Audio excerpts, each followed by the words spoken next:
Talvez você já tenha sido convidado para participar de uma live. Talvez você já tenha sido convidado para participar de um podcast. E você disse o seguinte: não, é melhor não. Pode ser o fulano no meu lugar? Porque imagina, eu tenho bastante experiência, eu conheço sobre esse assunto, mas e se eu gaguejar? E se eu esquecer o que eu preciso realmente falar, aquela informação super importante? Ou ainda, e se eu começar a confundir, me der um branco? E você acaba negando este convite. No último vídeo, eu comentei com você quais são as vantagens de fazer parte de um podcast, tanto como host, que é aquele que apresenta, como convidado. E se você ainda não assistiu, vou até deixar o link desse vídeo aqui, porque você precisa ver. Você não pode perder esse conteúdo, porque realmente é muito relevante. Quando nós colocamos o nosso assunto no mundo, nós aumentamos a nossa autoridade, nós temos muito mais visibilidade, é muito mais fácil de aproveitar as oportunidades que aparecem ao nosso redor. Corre lá naquele vídeo, mas depois volta aqui nesse, porque no vídeo de hoje eu vou te ensinar como você pode falar bem, seja numa live ou seja num podcast. Olá, speaker! Eu sou Fernanda de Moraes, fonoaudióloga, e aqui no canal Oratória Sem Medo você encontra mais de 500 vídeos sobre comunicação, sobre oratória, exercícios de dicção, como dominar a linguagem corporal numa negociação, numa apresentação em público, como montar uma palestra. E você só está perdendo muitas dicas e muitas estratégias se você ainda não faz parte dessa comunidade. Por isso eu te convido, já vem se inscrever aqui no canal, já curta esse vídeo e deixa aqui embaixo qual que é o seu comentário, qual é a sua dúvida, qual é o seu elogio, qual é a sua crítica, que eu quero com certeza saber e vou responder cada um de vocês. E hoje você viu que eu mudei o meu cenário, notou? Que tá um pouquinho diferente dos outros vídeos, porque hoje eu estou aqui em Cuiabá, Mato Grosso, porque nessa semana eu dou um treinamento de comunicação para líderes, comunicação e oratória para quem está na liderança. E já estou aqui bem posicionada, preparada, com tudo na ponta da língua, dinâmicas, exercícios, muito conteúdo para desenvolver esses profissionais. E não importa, mesmo que eu não esteja lá no meu estúdio, no meu home studio, hoje eu estou aqui para trazer uma informação muito importante para você, que é como falar bem numa live. E hoje em dia isso é cada vez mais comum. Ou ainda, como falar bem no podcast. Muitas pessoas estão sendo convidadas, estão participando, e você não pode negar o convite. Não, por conta da comunicação, por conta da oratória, da sua confiança, não aceito, e você também não vai aceitar. Então vamos às dicas de hoje. Já pega papel e caneta, tá? Primeira, conheça o seu público. Se você foi convidado por uma live, veja quem são as pessoas que seguem esta pessoa que te convidou para a live. São pessoas que sabem a respeito de qual assunto. O seu assunto, por exemplo, será que é um assunto novo? É algo que vai agregar no dia a dia dela? Provavelmente sim, senão você não seria convidado. E no que você pode agregar? Supondo que o público seja de professores do ensino médio. E você fala sobre a comunicação, vamos supor, vamos usar o meu assunto. E você vai pensar qual é a realidade daquele público em que você pode trazer insights, pode trazer experiências, contar histórias que sejam realmente relevantes para melhorar a oratória desses professores. Por isso que é tão importante saber quem são as pessoas que vão assistir esse podcast, escutar esse podcast, ou mesmo assistir, ou ainda a live. Faça este estudo. Pergunte para a pessoa que você convidou, aceite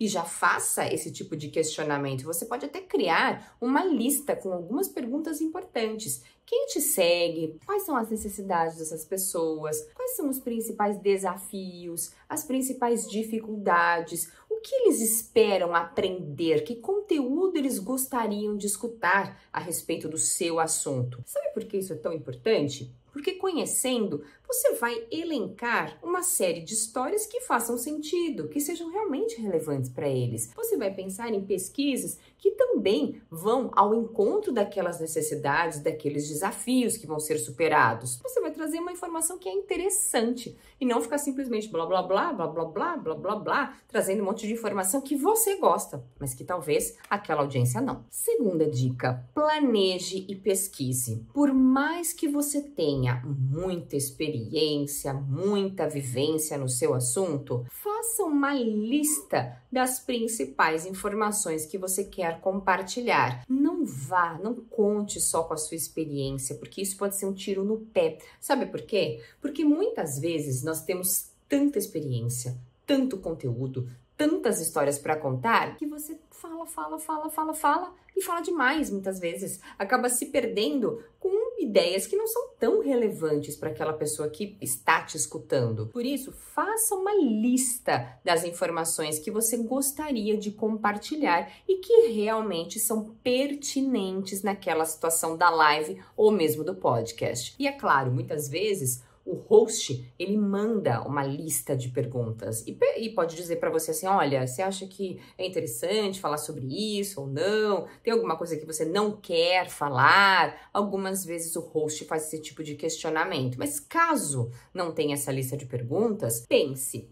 Elenque as principais informações que você quer realmente compartilhar. Terceira dica, pratique exercícios de dicção. Ah, Fernanda, podcast, mas não é só para quem fala em público, para multidões, não. Para gravar um podcast, sim. Para apresentar, para ser o convidado ou entrevistado da live, com certeza, sim. Você não vai se comunicar? Então, você precisa preparar o seu aparato muscular para justamente falar de uma maneira correta, transmitindo convicção, credibilidade e clareza. E pense, que tipo de exercício de dicção? É só você fazer uma análise das principais dificuldades que você tem. Por exemplo, você fala com a boca muito fechada, então você tem que fazer exercícios para ampliar essa abertura, para pronunciar as sílabas de uma maneira clara. Se você fala rápido demais, você também pode fazer exercícios para ampliar essa abertura e principalmente para ter precisão na pronúncia de cada som. Ou você pode até fazer uma lista com todas as letras, sons do português que estejam no começo, no meio, no fim da palavra, para justamente melhorar essa forma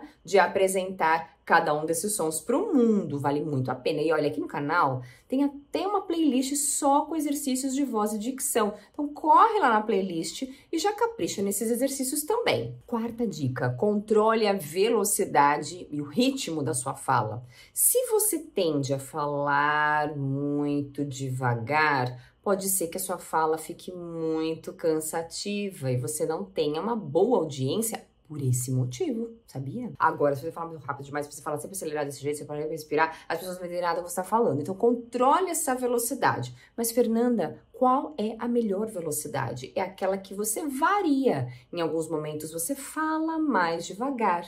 Em outros momentos, você acelera. Seja imprevisível na sua comunicação. Não fale sempre do mesmo jeito. E quinta dica, use a expressão facial e a expressão corporal em seu favor. Como assim? Supondo que você está na live lá na rede vizinha. E nessa live, a tela fica cortada, fica uma pessoa em cima e você provavelmente fica embaixo ali onde passam as mensagens. Quando você for falar, o que você precisa fazer? Direcionar o olhar para a câmera. Ai, Fernanda, mas aí eu não olho as mensagens que estão passando. Você pode até olhar rapidamente e volta a olhar para a câmera. E a gente vê muita gente que é experiente, que fica lá olhando para a própria imagem e se vendo assim, enquanto fala sobre aquele assunto super importante, relevante para as pessoas, e fica lá olhando na tela. Não, você perde o contato com as pessoas, vai ser mais difícil engajar, conectar. Por isso, direcione para a câmera e use as expressões faciais para viver aquilo que você está falando. É algo bom, alegre, abra mais a expressão. É algo mais sério, a voz é mais séria, a expressão é mais séria.